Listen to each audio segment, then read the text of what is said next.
Chromosomes. Little strands of nucleic acids and proteins are the fundamental genetic instructions that tell us who we are at birth.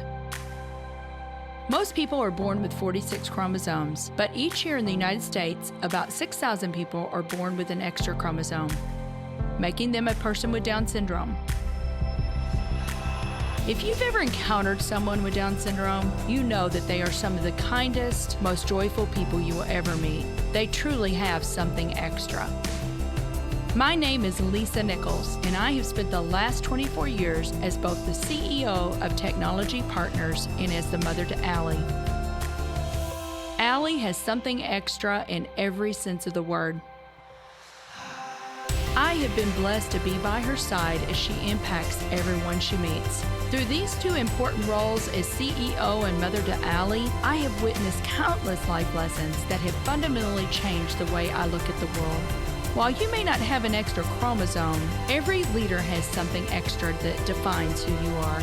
Join me as I explore the something extra in leaders from all walks of life and discover how that difference in each of them has made a difference in their companies, their families, their communities, and in themselves.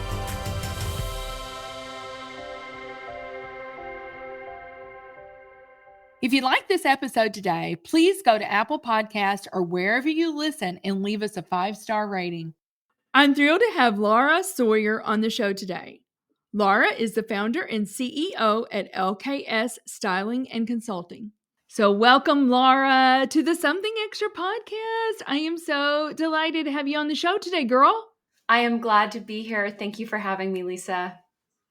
Yes. So you and I met last August at the Brace for Impact Gala, and you were sitting with our mutual friend, Trisha Zimmer Ferguson. And Trisha said, "Oh, Lisa, do you know Laura?" And I think you and I had seen one another in circles, but really had not got to know one another. So then you and I had coffee, and the rest is history. I'm like, "Oh my goodness, girl, you got to come on to the podcast." Well, I'm grateful. And I think that's just the power of relationships wherever you are. It just speaks to that. It is so true. Absolutely. And especially in St. Louis, it's a small, big town, right? So Laura, you are the founder and CEO of LKS Styling and Consulting, which we're going to talk a lot about. You've been featured in MSNBC, Fast Company, Travel and Leisure, Elle India, and so many other media outlets. You're also a St. Louis most influential businesswoman. So congratulations on that. That's definitely a notable achievement. Thank you. Yeah, your business, Laura, has just been on this incredible revenue growth journey year over year, and I can't wait to dig in. But before we dig into that, I wanted to talk about growing up. And I know that you didn't grow up here. That's right. You grew up. Yeah. Tell our listeners where you grew up. I am originally from all over Southern New York State, but I most identify with growing up at West Point, the military academy. I was born there. My dad went to medical school after my brothers and I were born, and we moved back when I was in middle school, and I lived there for a few years. So originally from New York State all over, and I moved to Manhattan after college to work in a creative field, and just happened to meet my now husband out one night in New York City. And he is also a New York native, but we both absolutely call St. Louis home now. He came here over 20 years ago, and I moved here after we met 10 years ago. So St. Louis, we are home. This is home now, St. Louis. Well, we're very lucky. We're very lucky to have you, Laura, you and Mark both, because Mark is actually the CEO and founder of Bonfire, which is a wonderful company as well. But when you were a little girl, because your dad, I know, was an Army colonel, but what did you, I know what you like to do, but tell our listeners what you did. Yeah, it's interesting. It is. I think it's often surprising when people first meet me and, they see how I sort of, in person show up. And it is definitely a thread of both my passion and also the product of the fashion work that I do. But I grew up as a competitive downhill skier. So I spent a lot of my time, between, two different households with my parents being divorced, and spent a lot of time with my dad and my brothers playing sports, and skiing just happened to be and still is one of my great passions. And so I raced competitively downhill, slalom and giant slalom for 5 years growing up. It's always the sort of like, two truths and a lie game that people can play. That usually is what stumps people. That's so funny. Well, I have to ask you because you're really obviously into fashion now. I have to ask you, did you do that as a little girl? Did you have paper dolls, or was that like not something that you wanted to do? I mean, I know I've got friends that said that that are in the fashion world that have said, "Oh yeah, I would cut out things from magazines and I was constantly drawing fashion." Did you do any of that, Laura? I was definitely a Barbie girl. I spent a lot of time with just having self play myself. My parents both worked long hours and very hard, demanding jobs. They were both now retired, but in the healthcare professions. And so I, had my brothers, but when I wasn't skiing, I also was doing other things that were of interest to me. And that did include Barbie. And I remember I've written about this recently, obviously, with the recent Barbie movie that came out this past year, Yes. that I would take fabric swatches and sort of like small cuttings of fabric from my mom's craft room and craft corner, and I would pull them out and I would cut them out and I would take a glue gun and I would make clothes for Barbie. I would paint. I hope I don't get blasted for this, but I would paint the dream house walls with nail polish colors. Oh my To make it goodness. my own, to put my own kind of spin on it. So I think that, for me, that was really a big articulation of creativity, expression, and fashion, and really making it my own. I love that. I love that. Well, you went on to get a bachelor's in media studies and digital culture from Sacred Heart. You've got a master's in interactive technology from University of Alabama. And then Laura, we'll talk a little bit about this, but girl, I'm like, boy, you're definitely a growth mindset kind of gal because you are now getting your master's in psychology from Harvard, which I know you're juggling a lot, but can you talk about this a little bit, Laura? Because I think every experience, whether it's competitive downhill skiing or whatever, adversity even in our life, I think really makes us who we are. And I know the summer before your junior year was a really difficult time. And yeah, I think you were told by your parents that you were on your own. And I think about you and I think, goodness, Laura, you could have approached that setback, if you will, a couple different ways. You could have said, well, I've just got to quit my education. But I think instead you had a lot of grit and determination and found resolve a way and figured it out. So, can you tell us a little bit about that story and what did you learn about yourself during that? Well, thank you, first of all, for mentioning that and saying those kind things. It's easy in hindsight to look back now and think of how far I've come, for one. But, when you're in the moment, all you're trying to think about when you are left to be on your own and to figure it out financially, there are a lot of different paths that you can take. And for me, I don't remember exactly, but there must have been something in me that was passionate enough that just said, keep going, keep moving forward. You just need to put one step in front of the other. And, I can credit that a little bit to growing up skiing competitively.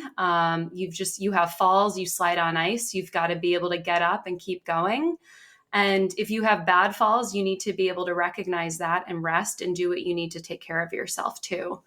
And so I think what I learned, on top of those things coming out of that experience is I trusted myself then to do things and make choices for my future self. And I recognize that now, and I'll continue to recognize that going forward. So when I think about building a business, being an entrepreneur, being a member, that is a contributor to my community, being a wife, being a friend, all of these roles that we have, how can I apply that to each of them and think, what am I doing presently? But then how can I also really just like love myself and make choices that are going to be, not just for the immediate, but they're going to provide satisfaction long term. Oh, that's really good. I know that you started During that time, Laura, I think you were working 40 hours a week or 40 plus hours a week. You were taking 21 course hours. That was a lot. But to your point, you did it, and you did it for your future self, right? And, even today, you're continuing on with your education, and I'm so proud of you for that. But I think you started in event design, and you did this for about 9 years. But then you made this significant shift into fashion and consulting. What really inspired that transition? So to thread through that, to tee up the answer to that question, I explained a little bit about my experience, and you have as well too, Lisa. But I, in the midst of being mostly identifying with being a student athlete, and then in high school, and then going to college, and then realizing my junior year that I needed to take responsibility for a lot more things than I was ready to, and happening very quickly. And so I moved, through my early 20s into this space that I feel so fortunate to have been in, this creative field, working in New York City for an event design firm, initially out of college. But there was still a part of me that had this narrative of, you don't have the pedigree to work in fashion. You didn't grow up this way. You didn't have that kind of exposure. And, I say that cautiously because there were a lot of opportunities that I also had growing up too. And so at the time, it was just this narrative, I think, that when you are in, and for anybody in different levels of survival mode, your creative brain and functioning brain is inhibited. And so it's very easy to be able to walk down this internal dialogue that you have with yourself, where you think, no, I don't belong there. That's not for me. And so, I moved to St. Louis 10 years ago. And in that process was realizing that, I was going to go in-house for an event firm.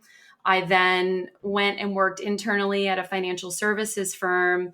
And so I was just sort of like dipping my toes in different things as I was establishing myself in this community, trying to figure out what I wanted to do. And it was there at the financial services firm that I met one of my two still extraordinary friends and mentors, who, this woman at the time, and still very much is, a thought leader in that financial space. And I was advancing events with her. And we had built a rapport over a year and a half, 2 years. And I had left that company to help launch this strategic event design firm. And I was there for a year, and it was burnout before burnout was a buzzword. And so she sat me down for breakfast one day and was like, "You do not seem happy. What do you want to do?" And I said to her, "I'm not quite sure, but what I know is that I love fashion. I've always used it as a source of inspiration for my design work and events. And there are a lot of aesthetic things that translate from that space to the other. And most importantly, this is still my North Star. If I could help," at the time, one woman — I work with men now too — but if I could help one woman feel really great about herself at one point throughout her day, then I achieved what I set out to achieve. I don't even know how to do that, though. I don't know what that looks like. And she said, "Well, have you thought about being a personal stylist?" And I said, "Yes, of course." Anyway, to fast forward this, she, said, "I'm going to fly you to Portland, Oregon. I'm going to be your first client. Do your research, figure this out. We're going to try it out and see if it works." And that was 6.5 years ago. That is wow. Kudos to that lady. And I know Mark probably encouraged you too, right? To have courage to step out, because Mark is a entrepreneur himself. And, I I'm can't sure deny, that, yeah, I can't deny that yeah, at all. It doesn't just take that one person. I think, my husband, Mark, has been, and was then, and still is, an extraordinary source of drive and just bouncing things off of, an inspiration to be an entrepreneur, especially since he is as well. But have been a lot of people, and still are, along the way on my journey. yeah. Oh, that's beautiful. Well, I think we could all look back and say those people in our life where there was maybe a pivotal moment, something that they said, that they believed in us. I really do, Laura. So, entrepreneurship, though, certainly is not always a cakewalk. It comes with a lot of I love how highs, we're but it comes laughing with a about lot of lows. that. Exactly. But can you share a memorable moment that really significantly influence the direction of LKS? And I'm sure that, this lady had something to do with that in helping in the beginning, but was there something else that happened along the way that really influenced the direction you took the company? Yes. And that would be in the early days, the combination of conversations that I was having, and it still is the case today, with people in their closets. I walk into people's most vulnerable spaces in their homes in a very private setting. People are, trying clothes on, we're talking about their body. And that was when I realized that, yes, this is clothing, but it is so much more than this. It's so much deeper. There is such an underlying psychology to it. And so that really, over a period of months, quickly, I realized I was having these light bulb moments like, there's more to this, and I'm really interested in it, and I want to dig deeper into the science behind getting dressed and what it does that exist? How much information is there about that out there? And it really set me on this course to where I am now today in my work, which is very evidence-based and also very qualitative and frankly, very, very just like tactile and tip worthy of like, here's what color to have on for this. So it's all of these things across this great broad spectrum. And, what I think has been so fascinating to me and what really does drive me though is just serving people and understanding that we're just human beings coming together and we all want to feel really good. And so that was really what was the moment of aha, that I was like, I have a responsibility to do Right. more, to learn more, and to educate myself so that I can have, impactful conversations and help people. Yeah, Laura, I think about it, that's your why. That is your why, is really helping women and men, because you do work with men now, just feel good about themselves. There's got to be a lot of gratification in that.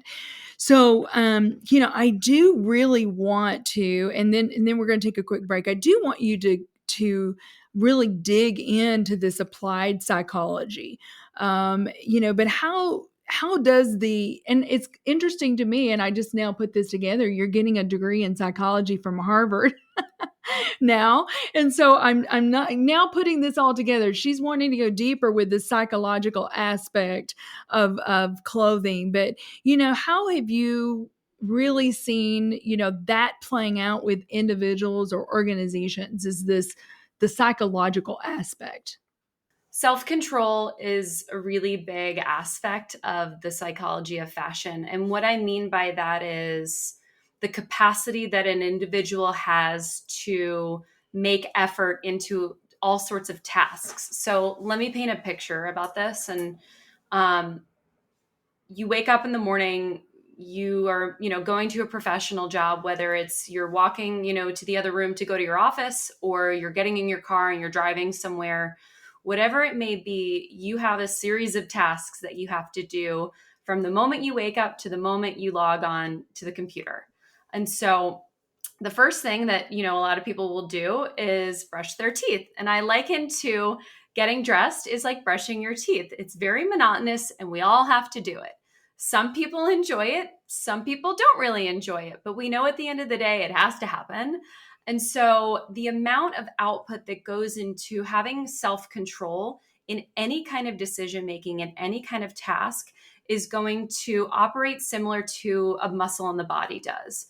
So you work a certain muscle over and over again, you've conditioned that muscle to be stronger, right? If you don't work that muscle over and over again, then you obviously know what happens and it's harder and it's more challenging and you get exhausted faster. The same kind of thing happens when people go to get dressed in the morning. I talk to people and they're like, oh, it must be, not an effort for you to get dressed every day. And it's because it's what I do every day. So, and by the way, I Mhm. also have my moments where I want to be in my comfy clothes too. But to that Right. point of the muscle, for people who struggle with it a lot more, or I would even argue putting them in the same category of don't really put a lot of value emphasis on getting dressed, it's going to be a lot harder to make changes and to, begin to incorporate some new concepts into what it means to get dressed every day as compared to maybe other people who don't. And so understanding that there is a psychological demand and physiological draw and depletion that comes out of just the act of getting dressed every day is the underpinning to much of this. And so, Mm-hmm. to that point, I'll say if you're getting dressed in the morning and you're in a rush, you didn't sleep great, you've got maybe a meeting or a presentation later in the day, you're rushing because you are a caretaker at home or whatever, all sorts of reasons that happen in the morning. And you put something on that you think works, and all of a sudden you get to work, there's a hole in it, there's a stain on it, it doesn't quite fit you right. That is going to impact you throughout your day. The way that you think about getting dressed in the morning, how you speak to yourself is another element of it. We have these subconscious thoughts that are running in our minds all day long. And by no fault to anybody, we can get dressed in the morning and have some narrative in our head, sort of like I talked about. I didn't think I had the pedigree or the experience to work in fashion. That was sort of running on autopilot. We have all these things that are running on autopilot based on our exposure and our experiences throughout our whole lives that are dictating how we look at ourselves in the mirror in the morning.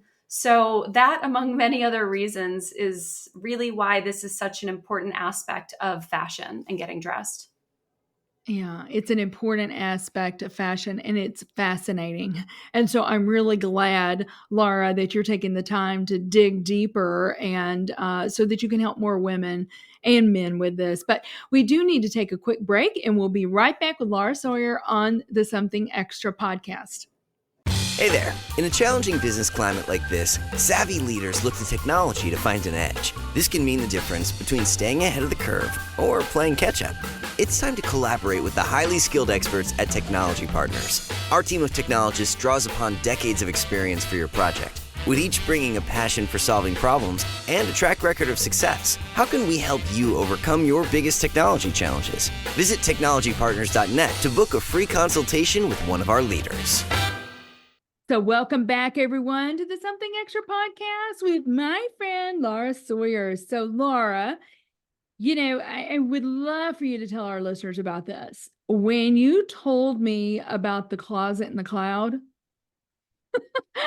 I got so excited. I'm like, oh my gosh, why wouldn't everybody do this? And we just kind of talked about the psychological aspect of fashion. And you're so right, because when you're stressed out just getting ready because maybe things you don't feel like it looks good on you or whatever the case may be, that can just set you up to the whole trajectory for your day, right? But I did get so excited about the closet in the cloud. And, I'm thinking for busy professional women, we all make a lot of decisions. I don't know I think we're supposed to be making 45,000 decisions a day or something like that. You probably know what that is, but I'm thinking to make one less decision for a professional woman, it would be so amazing. So tell me a little bit about the closet in the cloud. Decision fatigue is definitely something that comes up in every conversation I have with every client and every friend and everyone that I meet when we, I think, break the ice a little bit. So we have, 60 to 70,000 thoughts per day, on top of then making decisions. And many of those thoughts are negative thoughts, actually. And so, I hear often from female clients in particular, they will try on 3, 4, 5 outfits before they feel like, either this is okay or, like I have no more time left. I've run out of time. I got to go. And I just have to deal with what I'm wearing. And so to reference again, some of this research on what self-control does for us, it really depletes us if we're not feeling great about it. And then you add in, the part about negative self-talk, and you've just got a recipe for just disaster sometimes for people. And so, I'm doing a lot of things for clients, and it's why the psychology of getting dressed and style is so important. But part of that is also solving problems for them and making their lives very efficient in this area of life. I talked about being, getting dressed being this thing we have to do every day. And, if you are active in your community or at work, there are some days where you have to think about, I'm getting dressed today and I have to get dressed for 5 different things that are on my calendar. you throw that into the mix and it just complicates things even more. So I do not own the proprietary software that I use. This is a software that is designed for people who do what I do for a living. And it has been the most valuable tool in my toolbox in my business. And so this closet in the cloud, or virtual closet, if you will, is a platform where I take photos, or the client, if I work with them virtually, because some people I work with in person, if you're in St. Louis or if you're in New York City, where a book of my business is, and some people I'll fly to, depending on the client relationship, or virtually. Either way, photographs of individual items are taken of all the pieces in your closet, and they are cataloged and they are uploaded onto this web browser that I use for all clients. And from there, two things happen. The first is I start to create outfit combinations, or just, looks, right, is what they're called, into what we call in our lingo in my industry is a lookbook. And I say, okay, Lisa, here is the top that you wear with the pants, that you wear with the shoes, that you wear with the earrings, that you wear with the necklace. And here is this same top, and here are 5 other ways that you wear it now too.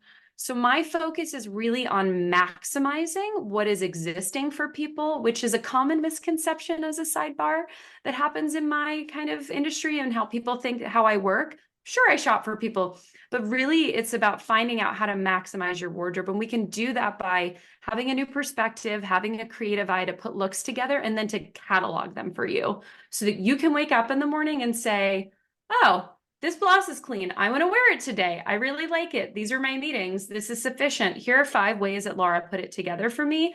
You can do that while you're brushing your teeth. You can do that while you're having a cup of coffee, or if you're still in bed for an extra minute. You can pick your outfit out and then get dressed and go do what you need to do. Everything else in your day that is important. Yeah, I just think it's brilliant. I really do. And you even catalog it. Okay, if you've got a business meeting, here would be the outfits. Here would be if you've got some sort of evening event, right, Laura? Yes. I mean, I love it. You are really taking, or minimizing, I should say, the decision making, because it's still up to you what you pick, right? But I just love the combination. And I remember when we talked, you said, Lisa, I would come into your closet, I would look at everything you have, maybe something, is really needs repairing. Let's get it repaired.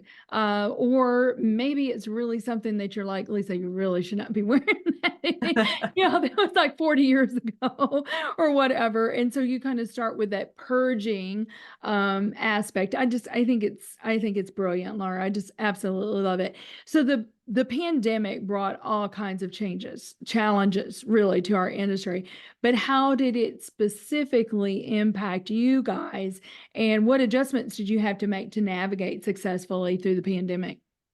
As an entrepreneur, it was fairly daunting in the beginning because the phone calls stopped happening and no one was going anywhere. And so what I did was very quickly turned around and dug into my relationships in my business and started putting a newsletter out, which I still do today, and talking about, why it matters to get out of your pajamas, how it can actually create delineation in your day. And so things that were really meeting people where they were at, more so than coming from this sort of out of touch space. I mean, we were going through this experience together. Mm-hmm. So, being a compassionate truth teller is a really big part of my job. And by doing that is, 1, actively listening, and 2, explaining with clarity, and just providing some inquiry too, because I don't have all the answers. None of us have all the answers. But, from a pandemic perspective, that was the beginning. And then I'm grateful, it started to change a little bit. And I think, it's very easy to briefly look back today and reflect on the past few years, because what it did was teach people by experiencing a lot of discomfort. And I'm just speaking, to be sensitive, just from the perspective of getting dressed every day. It taught a lot of people that this really, really matters. And it matters because you can not feel great about yourself. And it matters because you can feel great about yourself. And it matters because of everything in between that. Mm-hmm. Yeah, that is so good. Yeah, I was going to ask you about your newsletter. I think it's called Style and Substance. That's Is right. that correct? Yeah. That's right. So how would our listeners subscribe to that, Laura?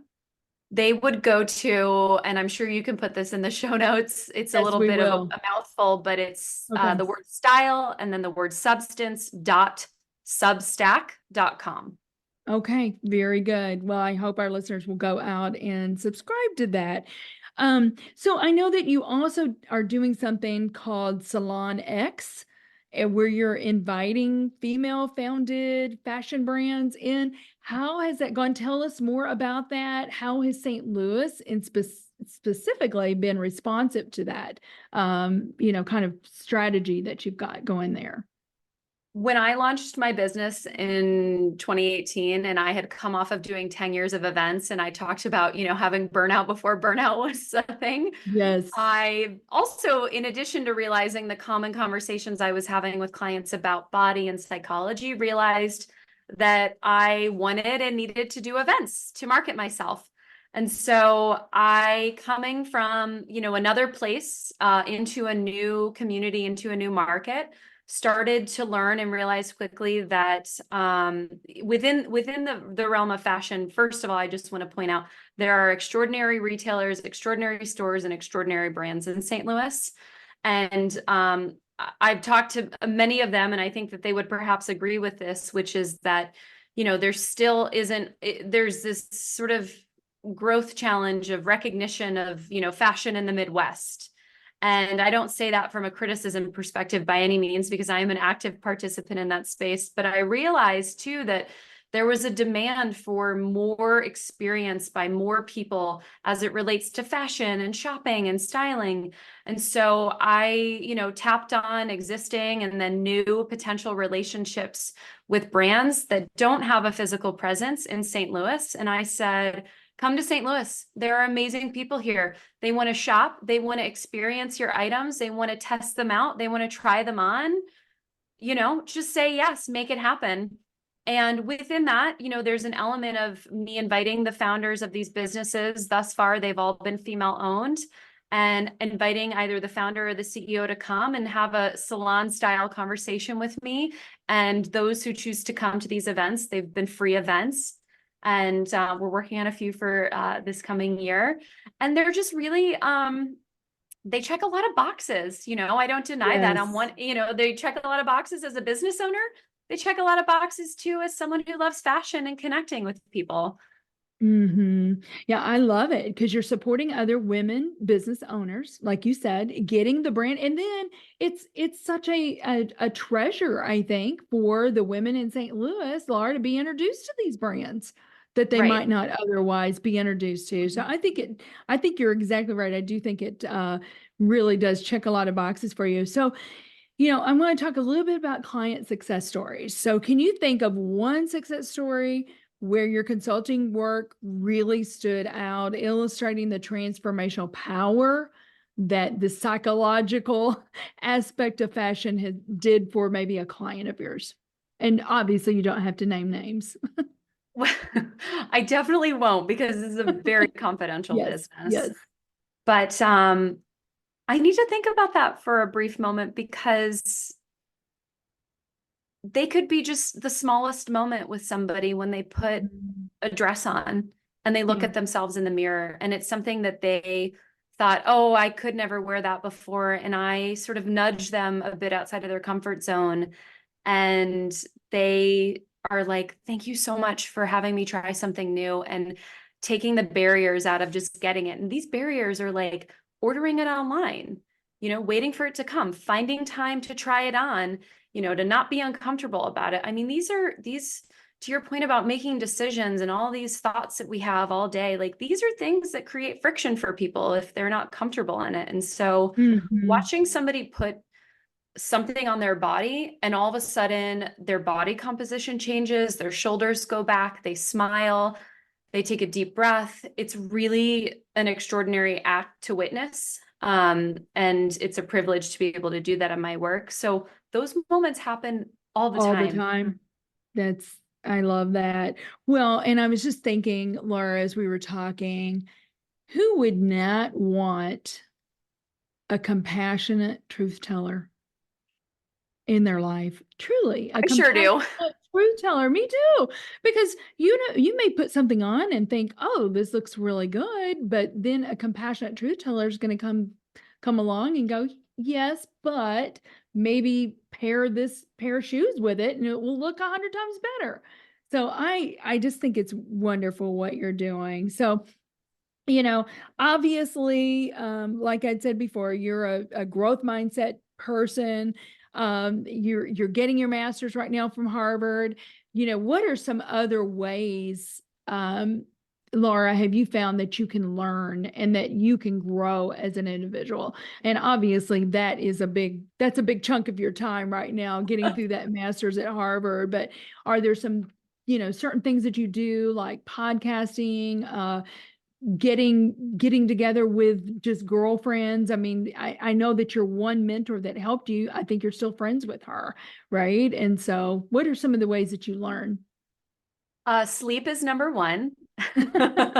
Love it. And I prioritize my sleep because I can't do any of these things without it, among other things. And so that is always first and foremost.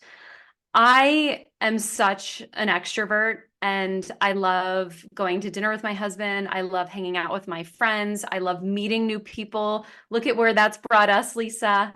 Yes. And I am always taking action to put myself in situations from a growth perspective that I maybe feel a little bit uncomfortable in, which I've had some people say to me, like, you don't seem like you're uncomfortable at all, but I am. I just, I've worked the Yes. muscle a lot and I continue to work it. When Mhm. I don't work it for a while, I go back to that feeling of uneasiness. And I think it's important to point that out because, even when I do speaking, which I also do around the applied psychology of fashion, even when I'm meeting someone new at coffee, having those little butterflies in your stomach and those nerves and moments when you're trying something new, they remind you of they put you in a place, one, where you're saying, I'm having this response because I care about this, and they remind you that you're trying something new. And so anything from being interviewed on podcasts, what I'm really focusing on trying to do more of is writing op-eds around the psychology of fashion. It's a really challenging space to be in. And so from a growth perspective, I have people that are helping me with that. And, lastly, I'd say, I talked about this one mentor who helped me in the beginning and still does very much. I have this other mentor who started as a client, became a friend, became a mentor, returned the friendship stayed along the way as well. And it just proposes the most extraordinary questions to me and really challenges me to think layers deeper than I Mhm. do. And so It's beautiful. it's just not being afraid to inquire. Right. Oh, I love everything you just said. And it just reminds me, Laura, and because people would look at you and go, oh my gosh, you're never uncomfortable. You never had those butterflies. You're just out there, right? But to your point, I mean, anytime we're going to meet someone new, I mean, we have butterflies too, but it just reminded me of this old saying, and I'm a huge quote person, but growth never happens in the land of comfort. Growth never happens in the land of comfort. It's when you put yourself in those somewhat uncomfortable situations that you grow through that.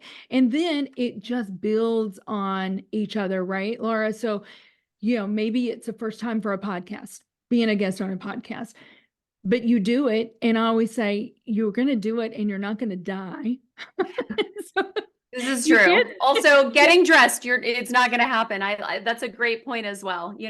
Just try Yes. something new. Try You're going to be something okay. new. It's okay. It's okay. Yeah. I just did a post yesterday or day before, I don't remember. And Nelson Mandela said, courage is not the absence of fear. Mm. It's the triumph over fear. So Yes. just because you see someone doing something, don't think that they don't have a little fear. It's So, so in that way, we're all connected. We're all more alike than we're not, I think. But, I've got a little lightning round for you here, and then we're going to talk about something extra. So, a little lightning round. 3 staples favorite staples in your closet, 3 to 5, I'll give you, of clothing that every woman needs to have? Number one, the right underwear and bras, or just underpinnings in general. It starts at Okay. the It metaphor starts with for the life is it foundation. starts at the foundation. Okay. So start at the skin, the mind, the body, the mind, the internal, then the skin, and then the underwear and the underpinnings. So I that's love number it. one. And then, increasingly, jeans have always been, such at least from an American culture perspective, jeans are such a staple. And, I pay a lot of attention to how people are dressing and what workplace cultures look like, particularly now coming out of the pandemic, and how that's going to look going forward as, it all continues to evolve, industry, specific and collectively. So jeans, though, is always a good answer. And I'd love to give you a specific type of jean, but I hesitate to do that because everybody's body is different. I will say, get a jean that doesn't have holes and rips in it. And skinny jeans are still in for people who ask me that, they're still in. Yes. So are wide leg jeans, so are crop jeans. Just make sure that they fit properly, which is always key, and they don't have any rips and tears in them, because they will not only literally last longer, but from a stylistic perspective, they will last longer from being sort of, in style. Mm-hmm. So those are the two I would focus on. Great answer. I love it. I love it. Well, what is the best advice you've ever been given? Oh, let go of your ego. And I'll explain. This other mentor and friend that I now have talked a little bit about said to me, you need to let go of your ego. And I don't mean the ego that is like, bolstering yourself and, being sort of better than, or whatever you want to kind of fill in that definition of ego. What she meant was let go of the ego that's saying, no, hold back. Don't try to, don't shine. Don't go do this thing. Don't go walk down this path because you don't actually know what you're doing. That was the ego she was referring to. And she was like, when you just start to give that up, like amazing things really can happen. But I'm going to bring it back. It's like building a muscle. It's like stepping in and trying these new things like we were just speaking about. You have to just do it over and over and over and over again. But when you realize it, and I think you internalize that and feel it enough, it allows you to say, oh, okay, I can let that go a little bit more. I'm still a person with humility and grace, but I also have these great gifts, and show them and shine them. And you're doing other people truly a disservice when you're not. Yeah, that is good. I was just thinking about this morning, and because you hear Angela Duckworth, right, wrote the book Grit, about grit, and you hear a lot about grit. But I was thinking this morning, there is a way to have gracious grit too. Right. Gracious grit, grace to yourself, grace to others while you are pushing. And yeah, and it reminds me of another. See, I'm a big quote person, Laura, I told you, and this is the way my brain works, but lift up while you rise. So, Right. You're lifting other people up while you're yourself moving forward. And I think that is certainly you've done that and are continuing to do that. So, what would you say to another female who is possibly considering stepping out of the boat and onto this entrepreneurial path? Again, 6.5 years later, within context of that, I realize it's easy for me to say, go try something new, but I really, really mean it. I did not have any formal training or background in the work that I do today. And I had enough people around me who were, one, lifting me up and speaking to me and telling me I could do it and seeing the potential that I had and still do. And then people who were saying, I'll pay you on top of it. And the reality is that you just need to go. But I add a caveat to that.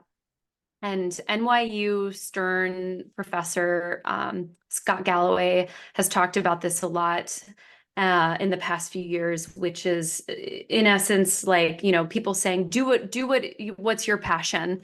And I believe that. I truly Yes. believe that. But sometimes passion doesn't pay right away. And that's what he says. And Yes. so people saw that I had a skill and I had enough curiosity and desire to want to do it. And I took action on it. And there was passion, but the passion continues to build. It builds on top of that.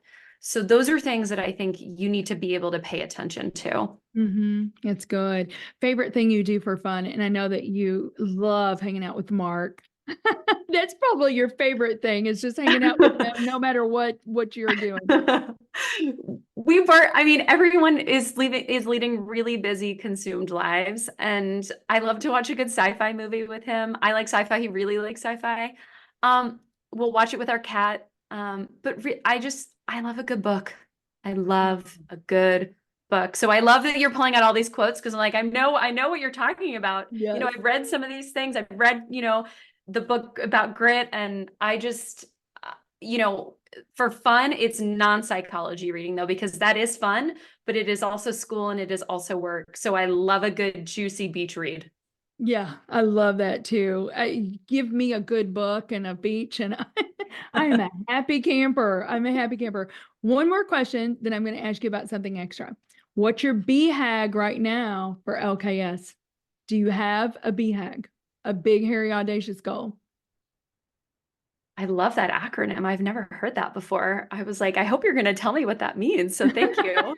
Okay. Yes. Write a book and build on thought leadership. It's frankly a really clear path forward for me. I don't have I have sort of a mindset around timing, but I've painted that picture, and I also accept that it could look a little bit different than how I've painted it right now, but the picture is fairly painted. Yeah. Beautiful. Well, Laura, what do you believe is a something extra that every leader needs? I said it before about my work, and it's compassion. And I think within that, the gift is to the giver ultimately. And it's this virtuous cycle of compassion. So you give compassion to people, they receive it, hopefully, and first of all, when you give it, not with the hope that they take it and pay it forward, but, inevitably it can do that. And so I think within that, it's just compassion and kindness. Yeah, that's so good. This has been so much fun. I literally could do this with you for another 5 hours. But we're not going to do that. I just need to invite you into my closet. That's really what I need to do next. But hey, Laura, thank you so much for making the time. I just know that our listeners are going to enjoy hearing from you, and I just wish you continued success with LKS. Thank you, Lisa. It's been a pleasure. Thank you for listening to today's show. Something Extra with Lisa Nichols is a Technology Partners production. Copyright Technology Partners, Inc. 2019. For show notes or to reach Lisa, visit tpi.co/podcast. Don't forget to leave a review on Apple Podcasts, Google Play, or wherever you listen.